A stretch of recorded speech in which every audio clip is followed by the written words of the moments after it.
सम्मानित साथियों, नमो बुद्धाय, जय भीम। आज के अम्बेडकर संदेश में आपका हार्दिक स्वागत है। ऐसे अम्बेडकरवादी साथियों को अम्बेडकर संदेश जरूर सुनना चाहिए, जो चाहते हैं, जो जानना चाहते हैं बाबा साहब के द्वारा लिखे गए एक एक शब्द को, बाबा साहब के द्वारा लिखे गए एक एक किताब को, जो जानना चाहते हैं कि बाबा साहब ने क्या लेख लिखा है, क्या लिखा है समाज के बारे में और इतिहास क्या रच दिया बाबा साहब ने, ये जानना चाहते हैं। ऐसे साथी अम्बेडकर संदेश को कभी मिस न करें।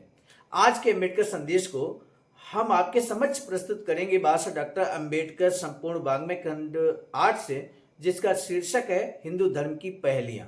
और पहेलियों को लेकर हम इस समय अम्बेडकर संदेश की श्रृंखला आपके समक्ष प्रस्तुत कर रहे हैं। चौथी पहेली की आज बात होगी। आज के अम्बेडकर संदेश में ब्राह्मणों ने सहसा क्यों घोषित किया कि वेद संशय रहित और असंदिग्ध हैं।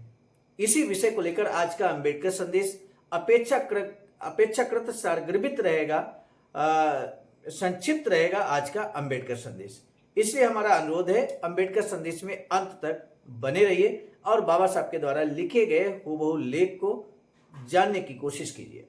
बाबा साहब लिखते हैं कि ये कहना कि वेदों का हिंदू धार्मिक ग्रंथों में बहुत उच्च स्थान है, एक थोथा प्रचार है। यह कथन कि वेद हिंदुओं का पवित्र साहित्य है, यह भी एक अक्षम बयान है, क्योंकि वेद धर्म ग्रंथ होने के साथ साथ ऐसे ग्रंथ हैं जिनकी प्रामाणिकता पर संदेह व्यक्त नहीं किया जा सकता। वेद संशय रहित बताए गए हैं। प्रत्येक कथन का आधार है कि वेद असंशोधनीय, अंतिम और प्रामाणिक साहित्य है। इस पर कोई आपत्ति नहीं कर सकता। यह वैदिक ब्राह्मणों का सिद्धांत है और सामान्यतः सभी हिंदुओं के लिए यह पत्थर की लकीर है।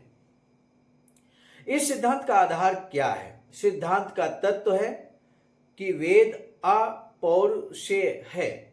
जब वैदिक ब्राह्मण कहते हैं कि वेद अपौरुषेय है, तो इसका अर्थ है इनकी रचना मनुष्य ने नहीं की है।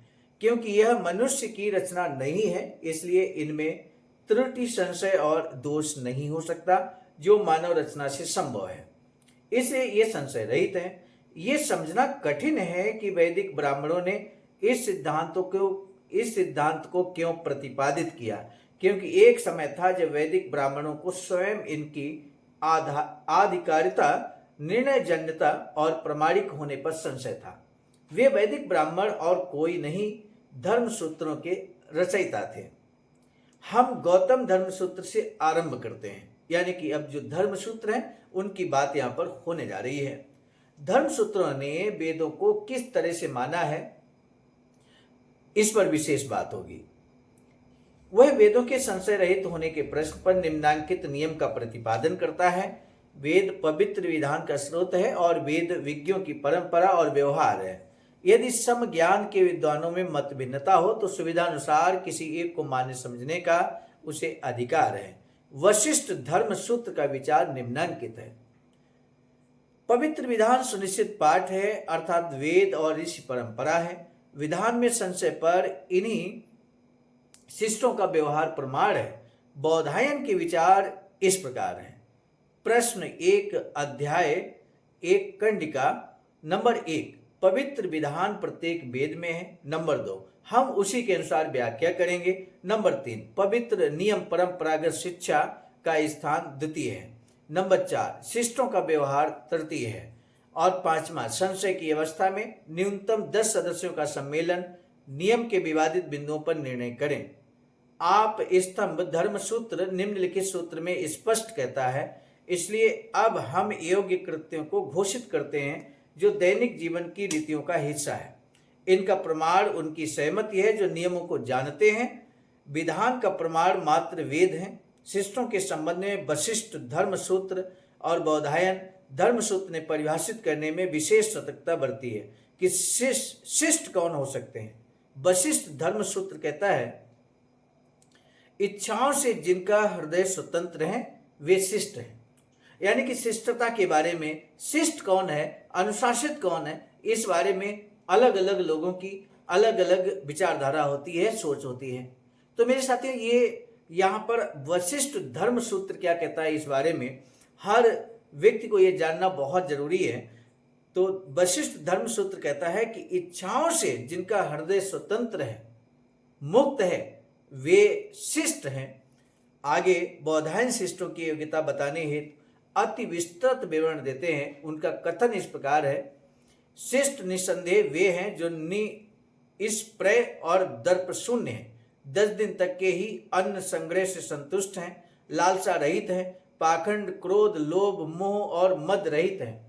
नंबर 6, शिष्ट वे हैं जो पवित्र विधान के अनुरूप वेद वेदांत के अध्येता हैं, उनका सार निकाल सकते हैं, प्रामाणिक पाठ की भाव व्याख्या कर निर्णय दे सकते हैं। बौधायन ने उस सम्मेलन के विषय में बहुत रोचक बात कही है जिसे निर्णय का अधिकार है। इस विषय में उसका कथन इस प्रकार है।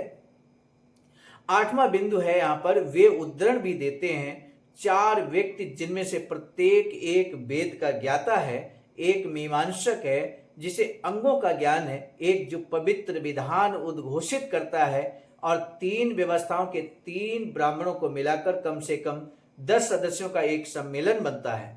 9वां बिंदु है 5 3 अथवा एक निष्कलंक हो जो पवित्र नियम का निर्णय दे, परंतु सहस्त्र मूर्ख मिलकर भी निर्णय नहीं दे सकते हैं। अशिक्षित ब्राह्मण काठ के हाथी और चर्म निर्मित कुरंग के समान मात्र देखने की वस्तु है, काम की नहीं। धर्मसूत्र के पुनः विचार करने से पता चलता है कि किसी विवाद पर निर्णय के 4 माध्यम हैं। नंबर 1 वेद, नंबर 2 स्मृति, नंबर 3 शिष्ट व्यवस्था, और नंबर 4 किसी सम्मेलन में सहमत के 4 विभिन्न विशेषज्ञ जिन्हें चाहिए कि वे विवादग्रस्त तथ्यों को निर्णय लेने के लिए संप्रेषित करें।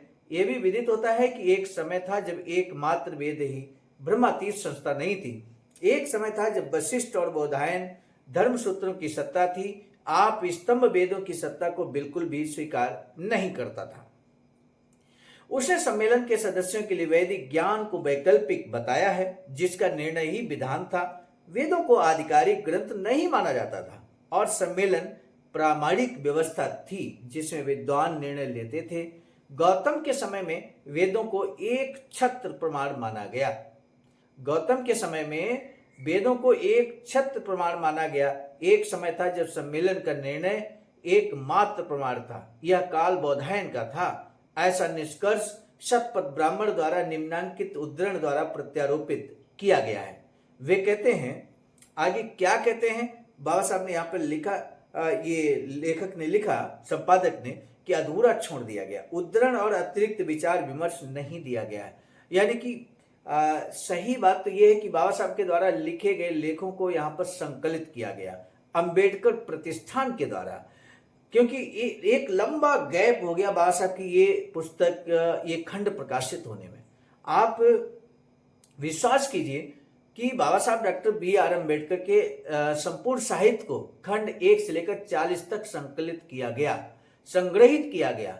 लेकिन साथियों, हम आपको बता दें 2019 से पहले तक मात्र खंड 1 से लेकर 21 तक प्रकाशित हुआ था। 2019 में आके भारत सरकार के सामाजिक अधिकारिता मंत्रालय के अंबेडकर प्रतिष्ठान के द्वारा ये खंड 21 से लेकर खंड 40 तक प्रकाशित किया गया।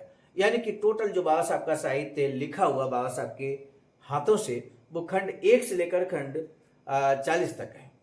लेकिन एक लंबा अरसा बीत गया।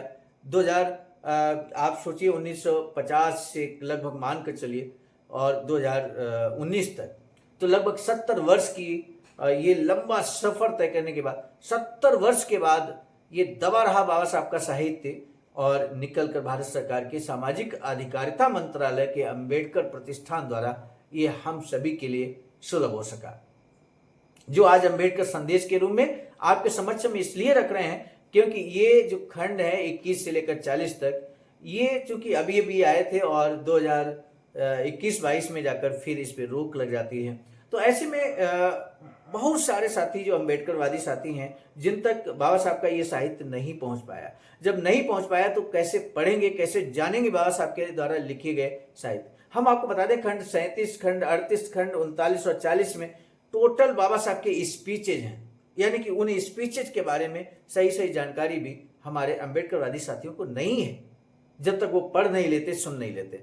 इसलिए हमने जब अम्बेडकर संदेश की शुरुआत की जनवरी 2023 में, तो सबसे पहले हमने शुरुआत की खंड 40 से, खंड 39, 38 और 37 से, क्योंकि बाबा साहब के जीवन के संपूर्ण सारे के सारे स्पीचेज वहां पर हैं और उन स्पीचेज को हम ऑलरेडी अम्बेडकर संदेश के माध्यम से रख चुके हैं।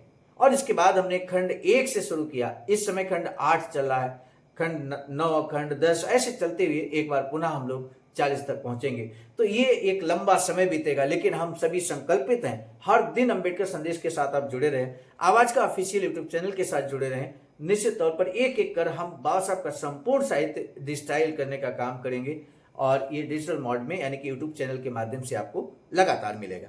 तो मेरे साथियों, आज के अम्बेडकर संदेश का महत्वपूर्ण प्रश्न है, वशिष्ठ धर्म सूत्र के अनुसार शिष्ट कौन है? ये आपको बताना है कमेंट सेक्शन में। आज का अम्बेडकर संदेश अच्छा लगा तो जरूर शेयर कीजिए और साथ ही साथ चैनल को यदि आपने अभी तक सब्सक्राइब नहीं किया तो बेल आइकन के साथ सब्सक्राइब करना ना भूलें। दीजिए इजाजत, आप सभी को सादर नमो बुद्धाय, जय भीम। सामान्य साथियों, हम एक महत्वपूर्ण बात बताना उचित समझते हैं बाबा साहब की अधूरी इच्छा के अनुरूप। एक वैचारिक सेंटर निर्माणाधीन है सारनाथ वाराणसी में, जहां पर 14,000 स्क्वायर फीट जमीन परचेज कर ली गई है ring road, green city, Faridpur, Sarnath में। वैचारिक सेंटर के प्रशासनिक ब्लॉक का निर्माण कार्य कंप्लीट हो चुका है। शानदार बेहतरीन प्रशासनिक ब्लॉक का निर्माण पूर्ण हो चुका है। आगे अब मुख्य भवन को बनाने की बारी हम सबकी है और इस हेतु आप दिए गए अकाउंट नंबर पर अपना अमूल्य योगदान कर सकते हैं।